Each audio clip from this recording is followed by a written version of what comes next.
You're about to enter the Atomic Voodoo Lounge, New Stanton's one and only surreal dive bar, bringing you beauty and magic and terahertz tragic. I'm Maxwell Vegas, writer, poet, musician, and author of the soon-to-be-published novel New Stanton.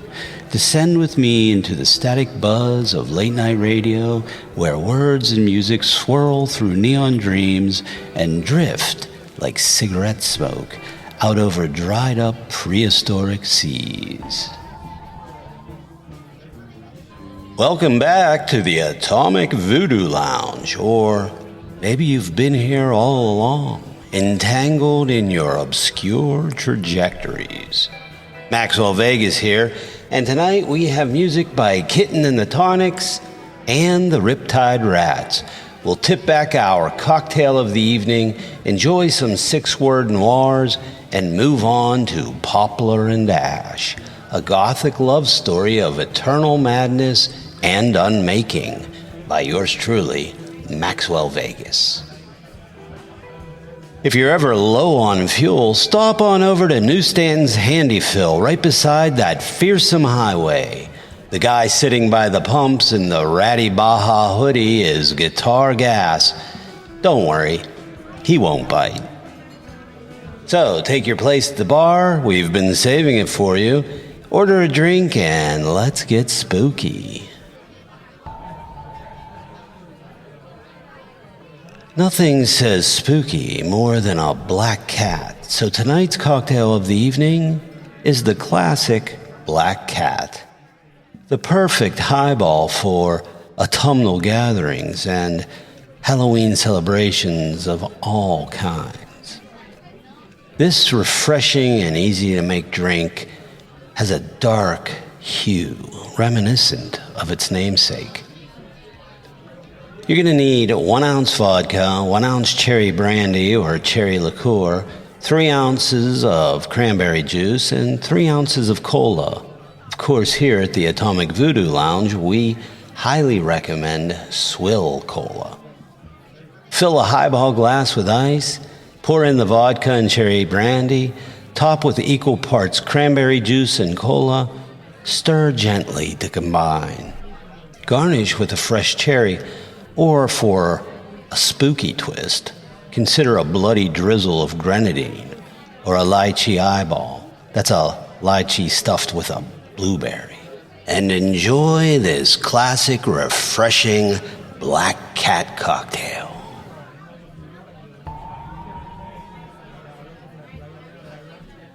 With that cocktail in mind, let's hear some Echoes of Halloween, the 2025 single by the Riptide Rats.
Echoes of Halloween by the Riptide Rats, right out of Kungsbacka, Sweden.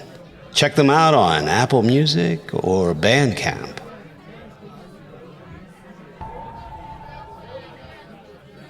Inspiration for tonight's six-word noir stories comes from Poplar and Ash, the featured story of the evening. Remember, six-word stories try to capture a feeling, a character, an action, at best a whole little story in just 6 words. And the six-word stories we prefer here at the Atomic Voodoo Lounge usually have a dash of noir, or speculative fiction, or surrealism, or all of the above. Obscure trajectories tangled through hungry nights. Dark eyes stared from attic window. Orion's belt, 3 sisters shining chill. Each heartbeat a separate dying ember. The shadow fell, a midnight velvet cat.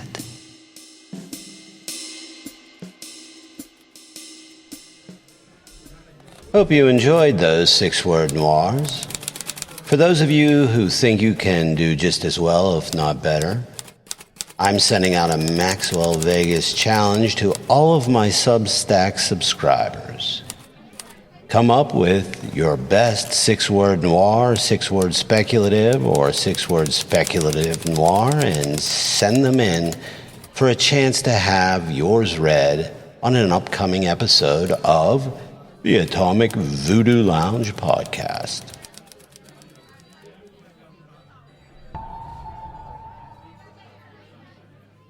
Here's Table for Taboo by Kitten and the Tonics off of their 2023 release Painkiller.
Kitty and the Tonics. Check them out at houseoftaboo.com. Remember, TABU.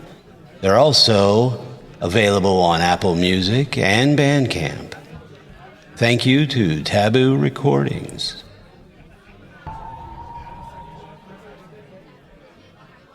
Nothing better than a night stroll, especially when the weather is crisp and the sky is clear and the stars. Yeah, just the stars. Tonight's featured story, Poplar and Ash, was conceived on my pre-dawn walks, especially those walks in the fall when the sky was so clear.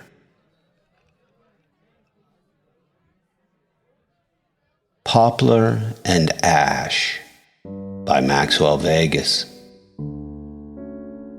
At the corner of Poplar and Ash, headlights burned the 315 darkness with sudden, obnoxious brilliance.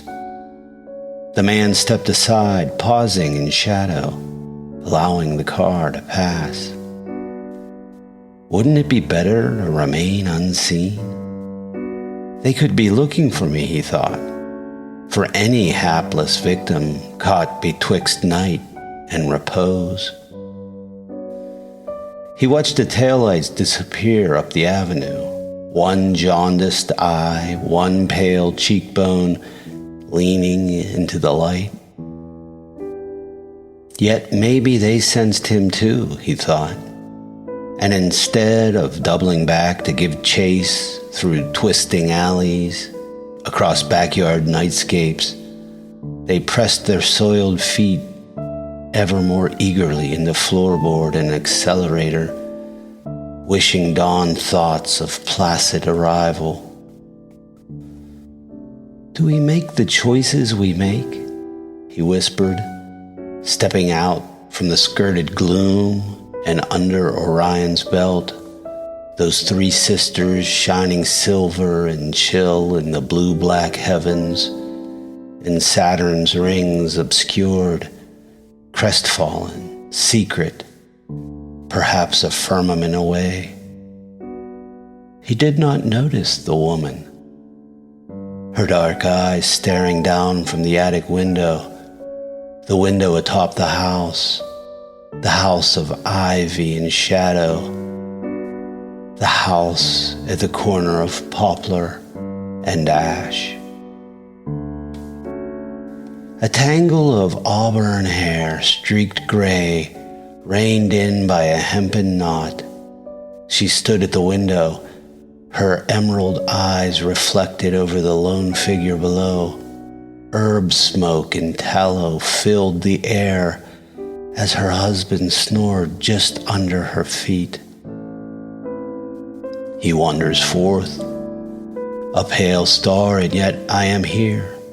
Stationary, she thought, yet he will return, walking his obscure trajectories through hungry nights and hiding in fitful daylight slumbers. Plucking leaves from several plants and bringing each to her nose, she watched the figure stroll away. Kindle the fire of his heart, she whispered, and then pausing, asked, what do the promises we break make us? She put the leaves into a silver pot and held it over a small flame, her shadow flickering against the vaulted walls. A prayer of healing hands to touch such dark heavens where fearful souls fly, hungry and mad. Come unto me and be mine in time, she chanted. To be alone, now and forever, surrounded by a mass of sleeping humanity, each heartbeat a separate dying ember as he passed, like the red traffic lights throbbing and blinking, useless and forlorn in the midnight depths.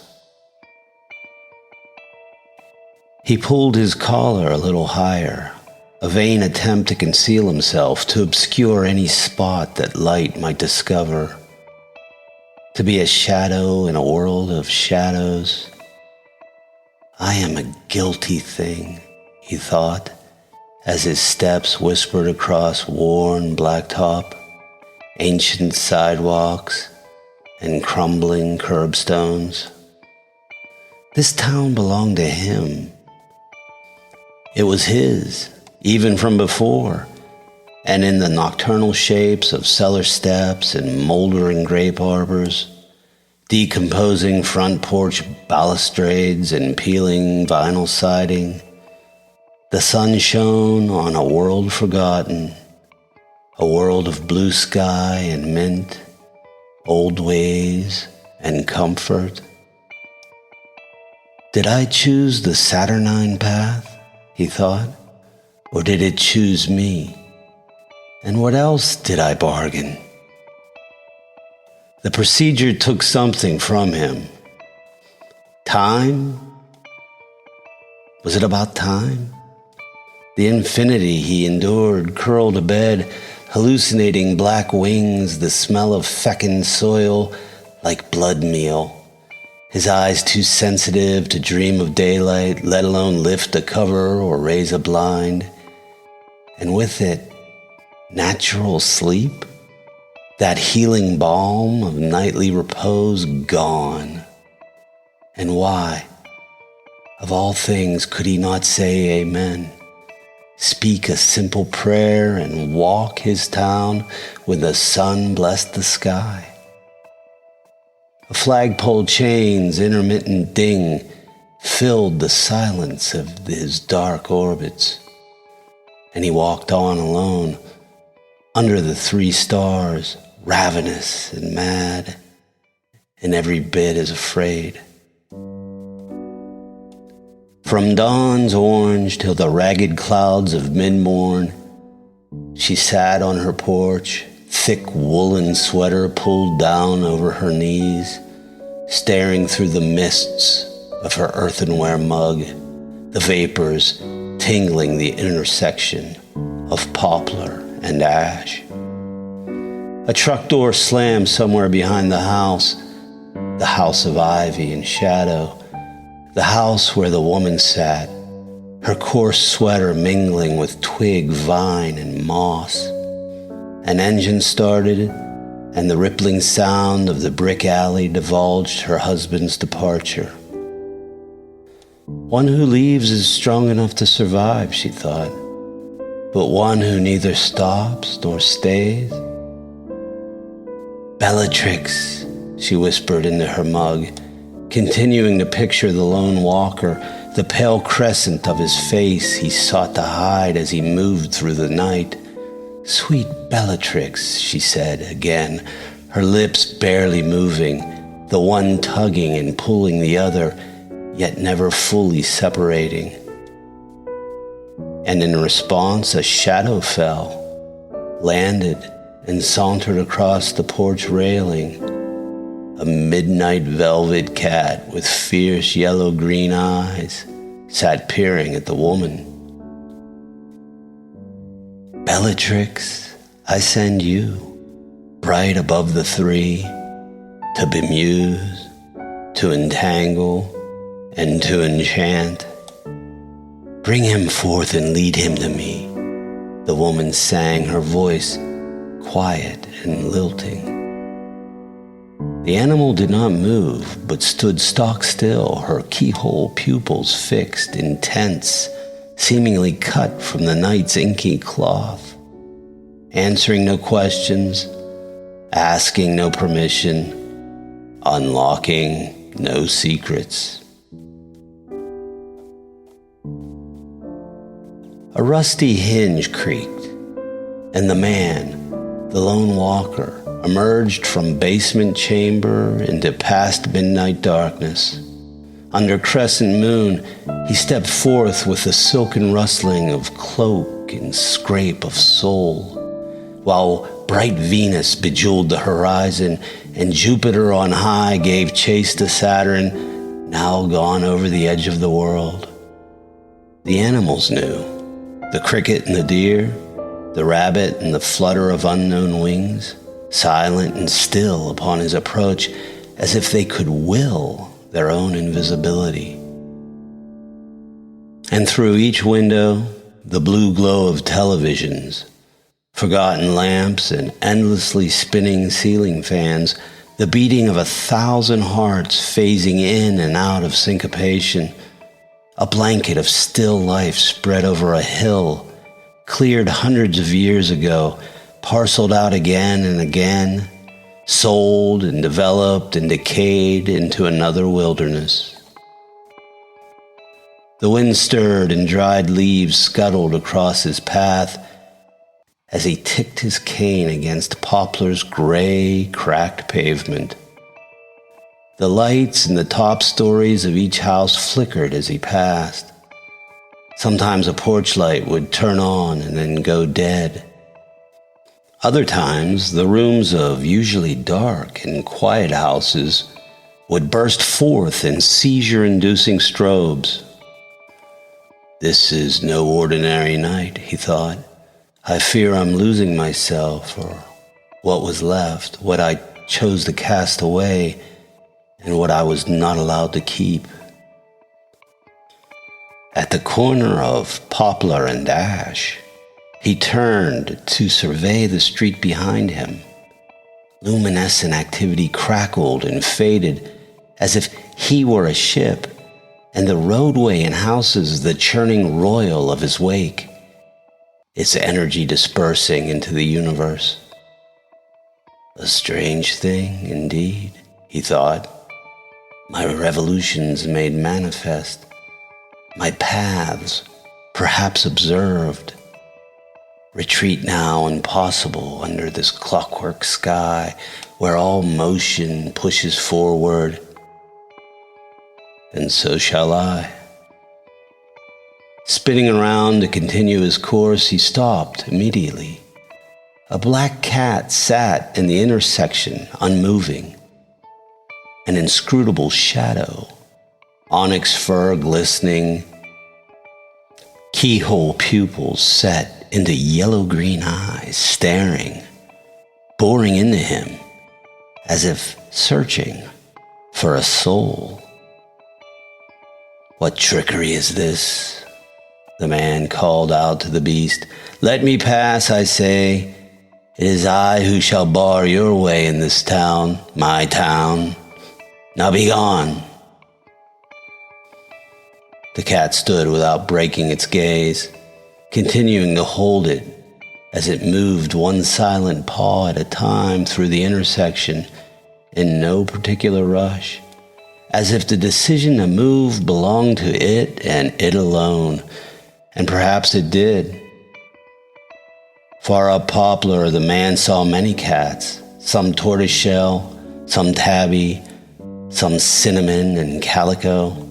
An army of sorts emerged from under cars and round porches, on rooftops and railings, all silent and grave, their eyes fixed with glinting stars on him and then their master. And one by one they followed the black cat, bypassing the man as he moved up Poplar.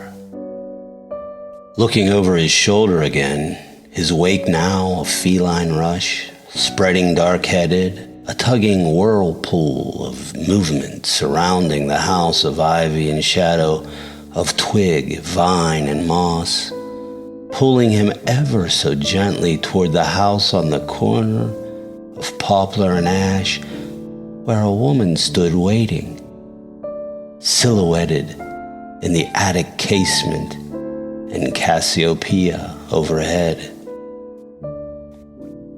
Surely they came for him whilst he slept, playing upon deepest fears, forcing a slumber-drunk bargain, she thought, as Bellatrix climbed the porch roof, leapt inside the attic window, and sat silent at her feet.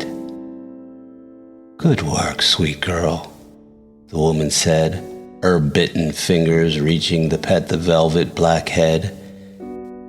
He is now aware, and I will bring him to my eastern edge. Slowly as orbits retrograde and gravity's hand reaches forth, this handsome night hunter must come home and learn to see again. Regardless of promises made and choices undone, we will construct ourselves anew and walk beneath the sun. Bellatrix mewed, springing once more into the open casement, and stood like midnight shadow outlined by stars, an absence of time and space. And then, with a turn of her head, yellow-green, her eyes shone all bright in the gloom. Two impenetrable keyholes perched above the corner of poplar and ash. She calls to me, he thought, as he stood in the old schoolyard counting stars, the cold white points, reminders of what he had given up and how he had been deceived. The length of eternity brought home to him in a patch of pre-dawn sky. He resisted the silent rabbit and the lone deer and the sleeping truck driver, but knew it would not last. To never see the sun again? But that one glimpse of her above the swirling rush, her outline watching him, an orchestrated gesture to capture his attention, to draw him in. Circling back over gravel drives and red brick alleyways, one eye to the eastern edge, he walked against time and the almighty sky to unbolt his basement den and sequester himself within an even darker night. Wrapped in sepulchral gloom, under earth, festering wood and clay, he had no other thought than the cat mistress, not in shadow and ivy, nor upon her attic watch, but surrounded by crocus, lily, and hibiscus, fingers coated with soil, digging in her garden, black cat's keyhole pupils watching from the porch, all on some illusory morning on the corner of poplar and ash that he was forbidden to ever know. Her husband didn't return, wouldn't return. I let him go, she thought, walking to an empty bed, but I have other work to do. After pulling on her old woolen sweater, she set to boiling water with chamomile, cinnamon, and clove, and at 3 a.m. in the brown kitchen, a kitchen of twig and hawthorn, she poured the liquid into an earthenware mug, steam rising in wispy fingers above the old wooden board. Bellatrix materialized from nowhere and leapt onto the table, circling the smoking brew, a blood-red velvet ribbon in her mouth, on which hung the smallest of vials. "My sweet," the woman said, and took the flask, uncorked it, and emptied the syrup into her mug. "You, dear one, I thank you." The cat's keyhole eyes stared and blinked, and then, as if hearing some silent command, she sprung from the table and disappeared into the black archway leading from the kitchen. Whether she touched the floor could not be known, for only silence accompanied her departure. Drink in hand, the woman followed Bellatrix's path, making her way onto the porch where she sat, warmed by old wool, sipping, watching the intersection under Orion's three-starred belt, the clicking of a cane echoing louder and louder down the avenue. She spoke aloud to the darkness.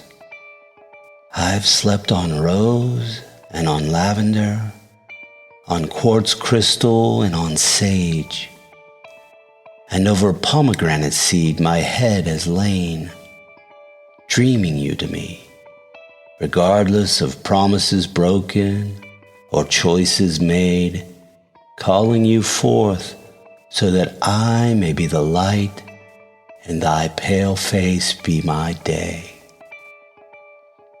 Under star and sky and moon with crescent arms upturned to the right, The tapping ceased, and the man, the lone walker with collar pulled high, stepped into the intersection, his pallid cheek emerging, a Plutonian figure of darkest night revealed, one jaundiced eye searching the corner of poplar and ash for a key to a door.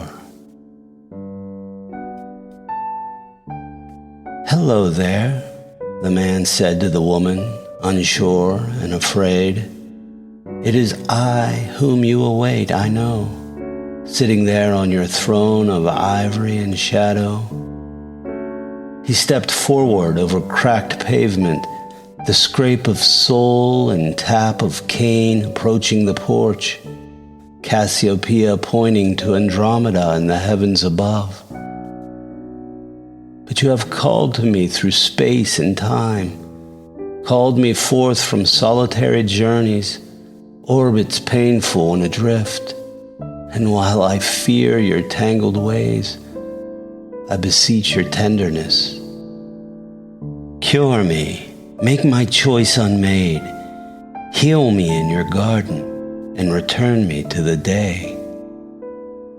The woman smiled and sipped as she looked at him, the steam of her breath mixing with that of the tea. She sipped and smiled and asked, feeling the warmth of her woolen sweater against her body, "So what can I really do for you? What is the one thing you want from me?" Bellatrix fell from the night sky and curled around her mistress's neck, a black mantle with piercing eyes. "If there is one thing I could ask," the man said, weary of his nightly journey, of this life he surely must have chosen. "A first step, perhaps, would be, most gracious and benevolent woman, an invitation to cross your threshold, to be let in and my story amended." Without saying a word, the woman stood. Bellatrix landed on the floor and gave the man one last look before entering the house.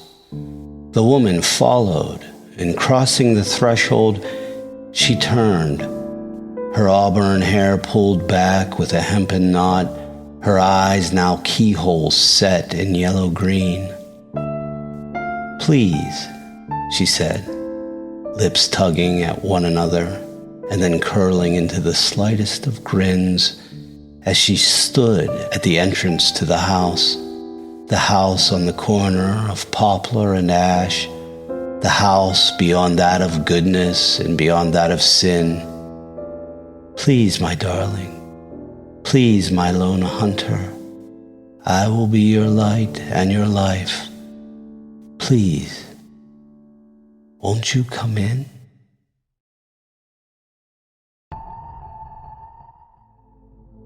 Coming soon from Heavy Sixer Productions, New Stanton, a novel by Maxwell Vegas.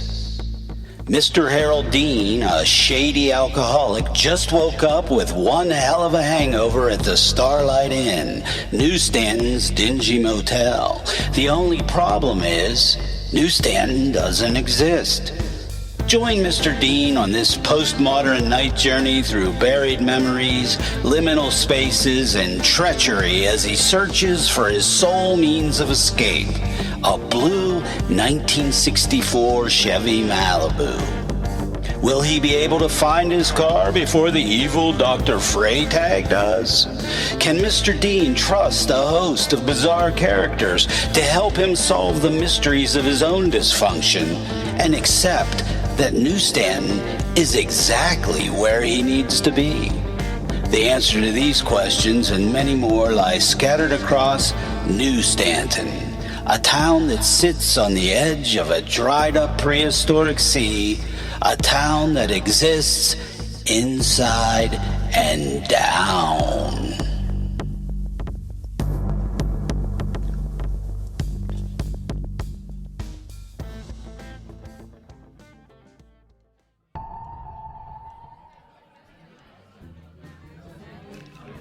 That brings us to the close of tonight's episode of the Atomic Voodoo Lounge podcast. Beware of those velvet midnight cats on those long pre-dawn walks.